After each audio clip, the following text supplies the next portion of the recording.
4 দিনের রাষ্ট্রীয় সফরে চীন পৌঁছেছে অন্তর্বর্তী সরকারের প্রধান উপদেষ্টা অধ্যাপক ডক্টর মোহাম্মদ ইউনূস। চীনে পৌঁছানোর পর তাকে লাল গালিচায় সংবর্ধনা দেওয়া হয়। বাংলাদেশ সময় বিকেল 4:15টার দিকে তিনি চীনের হাইনান পৌঁছন। চীনে নিযুক্ত বাংলাদেশের রাষ্ট্রদূত মোহাম্মদ নজরুল ইসলাম এবং হাইনান প্রদেশের ভাইস গভর্নর বিমানবন্দরে তাকে স্বাগত জানান।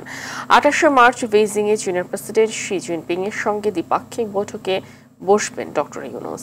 এর আগে আগামীকাল 27 মার্চ প্রধান উপদেষ্টা Boao forum for Asia annual কনফারেন্সের উদ্বোধনী অধিবেশনে ভাষণ দেবেন।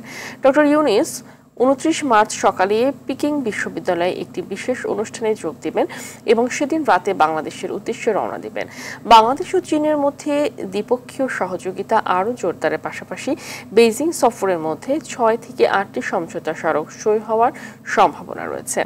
এছাড়া এই সফরের মাধ্যমে চীন বাংলাদেশের জন্য $1 থেকে $2 বিলিয়ন ঋণ সহায়তা প্রদান সহ বেশ কিছু গুরুত্বপূর্ণ ঘোষণা করা হবে।